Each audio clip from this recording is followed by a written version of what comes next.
আজকে আমরা এমন একটা চাকরি নিয়ে কথা বলবো যা সম্ভবত পৃথিবীর সবচেয়ে কঠিন আর অদ্ভুত কাজগুলোর একটা। আচ্ছা, এমন একটা চাকরির কথা ভাবুন তো, যেখানে বছরে মাইনে প্রায় 15 কোটি টাকা।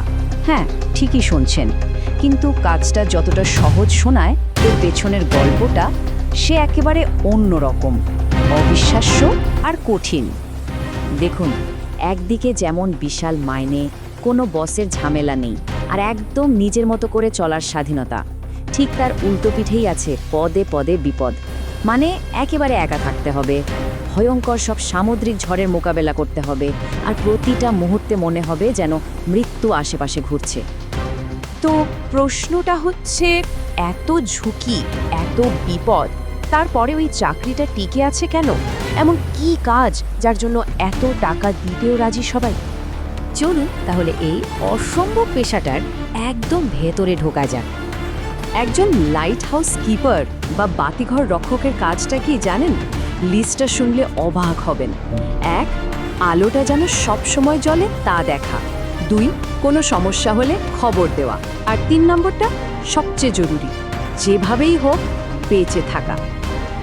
এই চাকরির আসল গুরুত্বটা বুঝতে হলে আমাদের একটু অতীতে ফিরে যেতে হবে।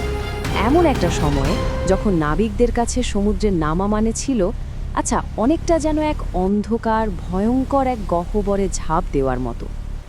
তো এই যে বাতিঘর, এটা আবিষ্কার হওয়ার আগে নাবিকদের ঠিক কি ভয়ঙ্কর বিপদের মুখে পড়তে হতো, চলুন সেটাই দেখি।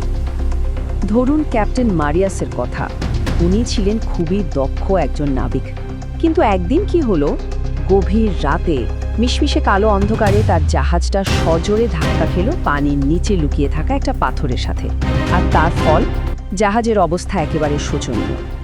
ক্যাপ্টেন অ্যালিসের গল্পটা তো আরও ভয়ঙ্কর। ভাবুন তো, বিশাল প্রশান্ত মহাসাগরের মাঝে এক ভয়াল ঝড়ে উনি পথ হারিয়ে ফেললেন। আকাশে একটা তারা পর্যন্ত নেই যে দিক ঠিক করবেন। দিনের পর দিন কেটে গেল, খাবার নেই, জল নেই, চোখের সামনে তার সঙ্গীরা একে একে মৃত্যুর কোলে ঢলে পড়ল। নাবিকদের এই যে এত সব ভয়াবহ সমস্যা, এর প্রথম বড়সড় একটা সমাধান হিসাবে ইতিহাসে এমন এক জিনিস তৈরি হলো যা রীতিমতো কিংবদন্তি হয়ে গেল। ঘটনাটা হলো, আলেকজান্দ্রিয়ার বন্দরের মুখে ছিল প্রচুর ডুবো পাথর, আর সেখানে প্রায় বাণিজ্য করতে আসা জাহাজগুলো ডুবে যেত। তো তৎকালীন শাসক দ্বিতীয় টলেমি স্থপতি সোস্ট্রাটাসকে ডেকে বললেন একটা সমাধান বের করতে। তাদের মাথা থেকেই এলো এক দারুণ বুদ্ধি। একটা বিশাল উঁচু মিনার বানাতে হবে যা দূর থেকে জাহাজকে পথ দেখাবে। আর এভাবেই কিন্তু জন্ম হলো প্রাচীন পৃথিবীর 7 আশ্চর্যের এক আশ্চর্য, আলেকজান্দ্রিয়ার বাতিঘর। জিনিসটা কেমন ছিল একটু ভাবুন। প্রায় 384 ফুট উঁচু, আর পুরোটাই বানানো হয়েছিল সাদা মার্বেল পাথর দিয়ে। এর মাথায় অনবরত আগুন জ্বালিয়ে রাখা হতো। কিন্তু আসল জাদুটা ছিল অন্য জায়গায়। সেখানে আয়না আর লেন্স ব্যবহার করা হতো, যাতে ওই আগুনের আলোটা বহু দূরে ছড়িয়ে পড়ে নাবিকদের পথ দেখাতে পারে। মানে সেই সময়ে এটা ছিল একটা যুগান্তকারী প্রযুক্তি।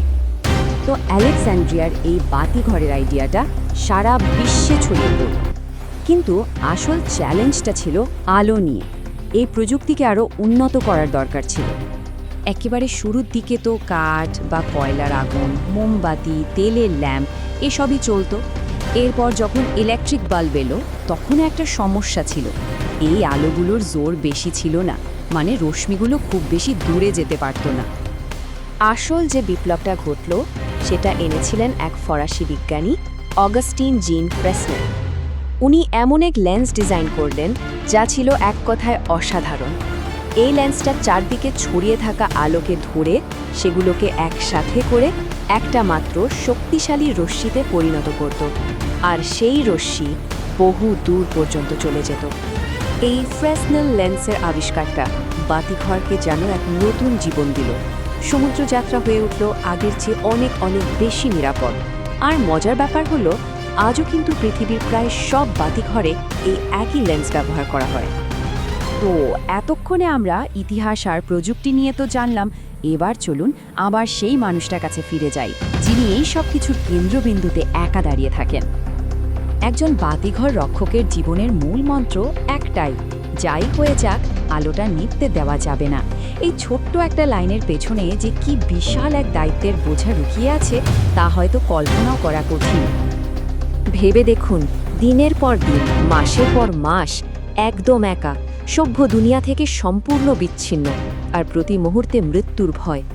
এই যে ভয়ঙ্কর মানসিক চাপ, এটাই আসল কারণ। এই কারণেই এত টাকা দেওয়ার পরেও কেউ এই চাকরিতে থাকতে চায় না, নিজেকে হারিয়ে ফেলার ভয়। শেষ পর্যন্ত প্রশ্নটা কিন্তু এটাই, অন্যদের আলো দেখাতে গিয়ে এরকম ভয়ঙ্কর অন্ধকারের মুখোমুখি হওয়ার সাহস আর মনোবল কজনেরই বা থাকে?